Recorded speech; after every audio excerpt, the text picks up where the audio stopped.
Feel the legs pushing up on the sand. I'm feeling it. Feel the high that you get from the line. If you feel it, raise your hell in the sky. So is Netflix Avatar: The Last Airbender that bad? My answer is no, it's not that bad. But I've been seeing a lot of stuff on YouTube and online saying it's terrible, it's this, it's that, it's awful, and I don't agree with that. I mean, yes, is Katara kind of Mary Sue a little bit? I guess she kind of is, but it's not. Because again, a lot of people, maybe for me, because I already knew what they were going to do with Katara, because I never cared for Katara in the show itself. Like when the Avatar, the anime show came out, I didn't care for Katara.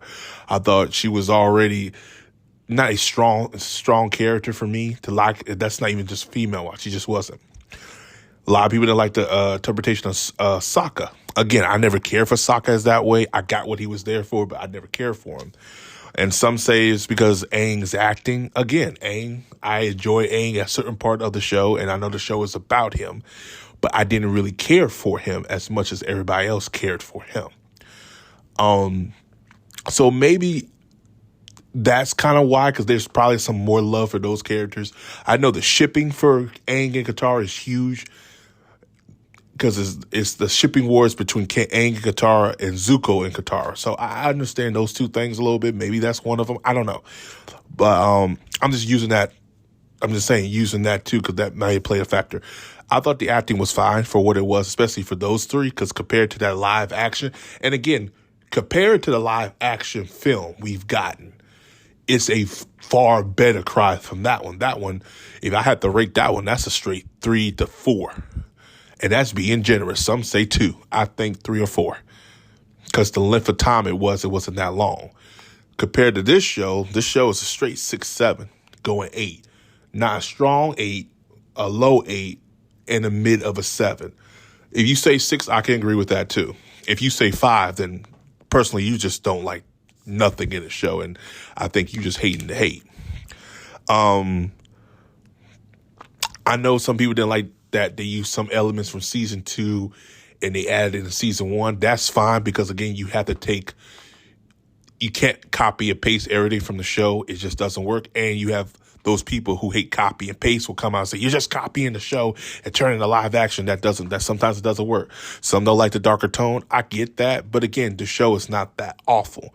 My thing from the show, what they did right, and if they did this wrong, and I think that's the problem the live action had, and that's kind of why I hated it, was the Zuko and Iro relationship. To me, that's the strongest thing in Avatar. If you think of Avatar: The Last Airbender, you think of Aang, The Last Airbender, you think of the Toph, you think of the journeys they had, the Earth, but you think of Zuko and Iro. The storytelling they did with that in the anime show was flawless. And this live action does it justice. I love the actors who portray Zuko and Iro. The chemistry is on point. It felt like I was watching the animated show. You have that father dynamic and that son dynamic. It was there. It was in my face, and I like that. And that's probably why I'm a little bit more nicer on it than other people. But I get the complaints. I understand the complaints, but I don't think the show is awful. I've seen worse. I have seen worse. Resident Evil, She-Hulk, the list goes on and on. Echo, Secret Invasion. Those are bad shows. Those are terrible shows. Those I consider not worth my time. This show is worth your time. If you're an Avatar fan, you'll like it. If you're just a fan of television, you'll like it. I think a lot of people need to stop trying to get that animated picture in your head and trying to put it. It's just not going to happen. What the animated show did, there's no other media, radio, television, film. There's nothing that could capture that, what we had in the animated show, other than another animated show. And I don't even think the animated movie they got getting made with them doing like a side mention or something like that as them as adults is still going to top the animated show that Mike and Brian, the creators, are working on. I don't think that's going to top that. It will never be able to top that. You know, I think people just need to realize that. The show has problems, but it can be fixed. Is it on the level as Cowboy Bebop bad? Hell no. Is it on the level of It's not better than One Piece. I think One Piece from start to finish was just it was a great journey. I think there's potential there, and instead of criticizing it, give it constructive criticism and try to say this is what you need to do in season 2 and season, and say this is what is going to make it better. Saying Netflix mixed the ball and this, I'm looking at this like, are you kidding me? The CGI was on point at one time, and then I saw one video. They were like, "Oh yeah, they kind of try to copy Star Wars." If you actually understand the show production and the creators, they said Star Wars was an influence.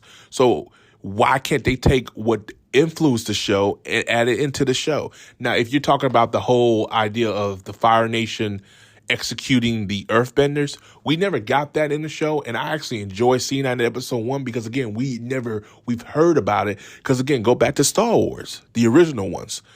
We never got to see the Jedi Order 66 to the prequels. And guess what? That's pretty much what it was. They took that little base of it and they added it with the Airbenders. The Airbenders were the Jedi that got killed in Order 66. Years later, we get the prequels, we see Order 66. Then the TV show comes around and say, you know what? They never added that. Let's add that element into there. I think that was cool. Guess what? If you didn't like episode 1, you didn't like the creators who wrote the damn, who made Avatar, because they did episode 1.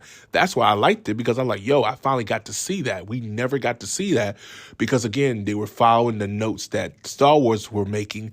And I wouldn't say copy and paste, but they took inspiration and influence to create their own thing. And that was fine. I liked some aspects they added there.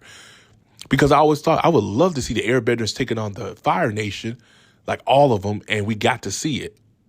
It was pretty cool.